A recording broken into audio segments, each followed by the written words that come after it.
Dr. Saida Nilufar Asma, consultant gynecologist from Gynecare Maternity and General Hospital. Welcome to my channel at Gynecare Hospital. Today our topic is PCOD. As you all know that PCOD is spreading very fast, its prevalence is increasing day by day. So presently if we see the prevalence of PCOD, so 30% of women are suffering from PCOD worldwide, और more than 1 millions of cases are reporting every year. Metabolic disorder की वजह से पैदा होता है, जिसकी वजह से हार्मोनल डिस्टर्बेंसेस बॉडी के अंदर हो जाते हैं, और ओवरीज जिससे नॉर्मल हालात में जो हार्मोन्स रिलीज़ हो जाते हैं, उन हार्मोन्स में डिस्टर्बेंसेस क्रिएट होने की वजह से ओवरीज में इन्फ्लेमेशन हो जाता है और स्मॉल फॉलिकल्स डेवलप हो जाते हैं इसके आउटर एजेस में। तो इसका cause it may be considered as a genetic या फिर इन्वायरमेंटल फैक्टर्स की वजह से भी। कॉमनली ये 12 से 15 ईयर्स ऑफ एज के बीच में रिपोर्ट होते हैं पीसीओडी के केस। पीसीओडी में ट्रीटमेंट से काफ़ी हद तक फ़ायदा होता है, but the treatment can not be totally cure this problem. ये सालों साल इसको लग जाते हैं कम होने में, या फिर ये लाइफ लॉन्ग रहता है apart from taking the treatment.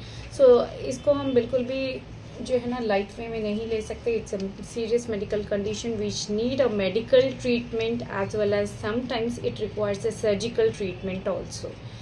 What are the changes are taking inside the body in a PCOD condition. PCOD condition में जो नॉर्मल हालात में जब हम शुगर खाते हैं तो उसको बॉडी में स्टोर करने के लिए एक हार्मोन रिलीज होता है पैनक्रियास से, जिसको हम इंसुलिन कहते हैं। इंसुलिन तो पीसीओडी में इंसुलिन रेजिस्टेंस हो जाता है, यानी कि पीसीओडी में पैनक्रियास से इंसुलिन तो रिलीज़ होता है बट वो प्रॉपर वे में काम नहीं कर पाता, जिसकी वजह से बॉडी में शुगर लेवल्स हाई हो जाते हैं, और इनको कंट्रोल करने के लिए पैनक्रियास से और काफ़ी क्वांटिटी में इंसुलिन प्रोडक्शन होता है। इसकी वजह से इंसुलिन बहुत ज़्यादा बढ़ जाता है, और इंसुलिन की वजह से कई सारे कॉम्प्लिकेशंस बॉडी में आते हैं। ये इंसुलिन जब ज़्यादा बॉडी में प्रोडक्शन होता है तो इसका इफ़ेक्ट ओवरीज पर भी होता है।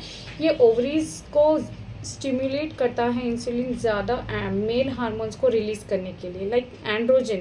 ओवरीज से ईस्ट्रोजन, प्रोजेस्टेरॉन, रिलैक्सिन, इनहिबिन के अलावा मेल हार्मोन्स काफ़ी स्मॉल क्वांटिटी में रिलीज़ होते हैं नॉर्मल कंडीशन में, लेकिन ये इंसुलिन के ओवर प्रोडक्शन की वजह से ये मेल हार्मोन्स ज़्यादा क्वांटिटी में रिलीज़ होने लगते हैं। मेल एंड्रोजेंस जिसको कहते हैं, या फिर टेस्टोस्टेरॉन जिसको कहते हैं, वो बिल्कुल ज़्यादा क्वांटिटी में रिलीज़ होता है। तो इंसुलिन की वजह से ओवरीज में इन्फ्लेमेशन हो जाता है, और ये इन्फ्लेमेशन की वजह से उसमें जो एग्स डेवलप होते हैं उसके एग्स के डेवलपमेंट में डिस्टर्बेंसेस क्रिएट हो जाता है, जिसकी वजह से अंडे सही तौर पर बन नहीं पाते, बल्कि उन लोग का साइज़ बहुत ही छोटा रह जाता है, और उसमें ओवुलेशन का प्रोसेस टोटली डिस्टर्ब हो जाता है, जिसकी वजह से मल्टीपल एग्स सिस्ट में कन्वर्ट हो जाते हैं। इंसुलिन रेजिस्टेंस की वजह से बॉडी में जो शुगर लेवल्स हाई होते हैं उसकी वजह से पेशेंट को डायबिटीज़ होने के काफ़ी हद तक चांसेस होते हैं। फिर ये डायबिटीज़ के बाद बॉडी में हाइपरलिपिडीमिया होता है। डायबिटीज़ में फ़ैट डिपोजिशन बहुत ज़्यादा, ब्लड में फ़ैट की मकदार बहुत ज़्यादा हो जाती है, तो हाइपरलिपिडीमिया हो जाता है। हाइपरलिपिडीमिया के बाद ये कंडीशन कहीं ना कहीं आगे जाके हाइपरटेंशन को ट्रिगर करती है, और हाइपरटेंशन डेवलप हो सकता है। हाइपरटेंशन जब डेवलप होता है तो इसके बाद कॉमनली हार्ट डिजीज़ होने के चांसेस बहुत बढ़ जाते हैं, हार्ट प्रॉब्लम्स होने के का चांसेस बढ़ते हैं। हार्ट प्रॉब्लम्स के बाद जो है फाइनली इंडोमेट्रियल कैंसर वगैरह की भी कुछ हद तक चांसेस होते हैं डेवलप होने के। हर किसी को नहीं होता, बट हाँ किसी को थाउजेंड्स ऑफ 1 केसेस में कैंसर होने के भी चांसेस होते हैं। Now coming towards the symptoms, आप पीसीओडी को पहचानेंगे कैसा? कई सारी लड़कियां होती हैं जिसको उनकी बॉडी में जो पीसीओडी डेवलप हो रहा है वो इस चीज़ से अनअवेयर होते हैं कि उनको पीसीओडी है। तो उसको पहचानना इस तरीके से है, जब आपका बॉडी वेट ज़रूरत से ज़्यादा बढ़ने लगता है विदाउट एनी ऑब्वियस रीजंस, तो वो पीसीओ तो ओबेसिटी इसका मेन कारण होता है। फिर ओबेसिटी के अलावा आपके चेहरे पर अनवांटेड हेयर डेवलप होते हैं, लाइक अपर लिप पर, चिन एरिया पर और चेस्ट पर, बेली बटन पर, बैक पर एक्सेसिव हेयर ग्रोथ होती है और हेयर फॉल भी होता है, जिसमें थिनिंग ऑफ हेयर होकर स्कैल्प से फॉल ऑफ हो जाते हैं। This is also one of the symptom of PCOD. Second है एक्ने का प्रॉब्लम होता है और मल्टीपल डार्क पैचेस डेवलप होते हैं। पिगमेंटेशन ऑफ द स्किन होता है, specially in the neck area, on the neck area, plus under arms, under the breast, groin regions में स्किन डार्कनिंग होती है। सबसे मेन कॉज होता है मेंस्ट्रुअल इरेगुलरिटीज़ का। कई सारे पेशेंट जब उनको मेंस्ट्रुअल साइकिल में डिस्टर्बेंसेस होते हैं तो वो हॉस्पिटल रुजू होते हैं। इनको एग्जामिन करने के बाद जो सिम्टम्स, जो उनके फीचर्स मिलते हैं उससे और लैब इन्वेस्टिगेशंस और अल्ट्रासाउंड से हमको मालूम होता है कि पेशेंट को पीसीओडी है। ये तो बहुत ही ऑब्वियस साइंस एंड सिम्टम्स होते हैं। मेन होता है ओबेसिटी, मेंस्ट्रुअल इरेगुलरिटीज़ में मेंसेस में फ्लो ऑफ ब्लड बहुत कम हो जाता है, लाइक स्कैंटी। पीसीओडी का सबसे कॉमन सिम्टम और फर्स्ट सिम्टम ये होता है कि मेंस्ट्रुअल इरेगुलरिटीज़ डेवलप होते हैं। मेंस्ट्रुअल इरेगुलरिटीज़ में या तो मेंसेस ऑन टाइम नहीं आते और मेंसेस बहुत डिले हो जाते हैं, किसी को 2 मंथ्स में आने लगते हैं, किसी को 3 मंथ्स में आते हैं, या फिर वो स्किप्ड पीरियड्स के अलावा जब पीरियड टाइम पर भी आता है तो फ्लो जो होता है, ब्लड फ्लो बहुत कम हो जाता है, बिल्कुल स्कैंटी, किसी को स्पॉटिंग की शक्ल में होता है सिर्फ। इसके अलावा absence of menses is also one of the commonest reason. Amenorrhoea, oligomenorrhoea, skipped periods, ये सब इसके सिम्टम्स हैं। या तो फिर जेनेटिक हो सकता है या फिर environmental factors like life style factors की वजह से होता है।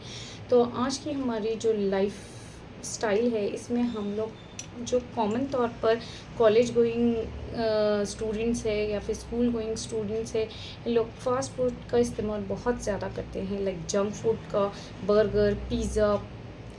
ट्रीटमेंट में सबसे पहली चीज़ ये है लाइफस्टाइल चेंजेस 50% आपको पीसीओडी पर फ़र्क पड़ता है आपके लाइफस्टाइल चेंजेस में, जिसमें सबसे पहली चीज़ होती है, अगर आप ओबेस हैं तो आपका वेट रिडक्शन करना बहुत ज़रूरी है ताकि आपका इंसुलिन लेवल मेंटेन हो, ब्लड में कोलेस्ट्रॉल लेवल्स मेंटेन हो। उसके अलावा सेल्फ केयर में आपको sleep should be on time, यानी कि रात में जागना बिल्कुल अवॉइड करना चाहिए। रात की नींद को हमको ऑन टाइम सोना है, शाम में जल्द से जल्द 10 बजे के अंदर हमको सो जाना है। तो sleep should be on time, food should be on time, meal should be on time, but what we are eating that is more important. हमको डाइट में बिल्कुल हेल्थी फ्रूट्स, वेजिटेबल्स वगैरह का इस्तेमाल करना चाहिए। हमको जंक फूड को बिल्कुल नो कहना चाहिए। जंक में बिल्कुल बर्गर, पिज़्ज़ा, पानी पूरी है। इसके अलावा नूडल्स है, चॉकलेट्स का इस्तेमाल, excess chocolate, cold drinks, ice creams, ये सब हमको हमारी डाइट से टोटली कट ऑफ कर देना चाहिए। तो इसके अलावा ट्रीटमेंट में मेडिकेशन के तौर पे आपको कोलेस्ट्रॉल लेवल्स मेंटेन करने के लिए एंटी डायबिटिक मेडिसिन भी दिए जाते हैं। कोलेस्ट्रॉल लेवल मेंटेन करने के लिए भी ड्रग्स दिए जाते हैं और हेयर ग्रोथ को रोकने के लिए इनहिबिटर्स का इस्तेमाल होता है। अगर पीसीओडी बहुत सीवियर है तो उस सूरत में लैप्रोस्कोपिक ड्रिलिंग की जाती है। पीसीओडी का सबसे मेन कॉम्प्लिकेशन इनफर्टिलिटी होता है। जिन लेडीज़ को शादी के बाद पीसीओडी होता है या फिर शादी से पहले पीसीओडी होता है, तो ऐसे लेडीज़ को प्रेगनेंसी कंसीव होने में काफ़ी हद तक मुश्किलात पैदा होते हैं।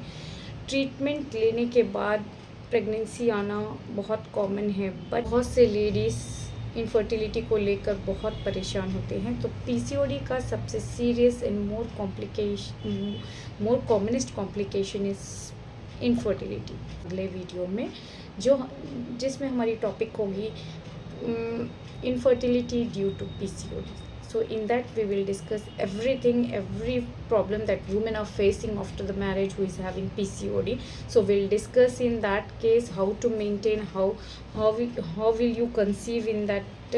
So everything we will give you detail in the next video.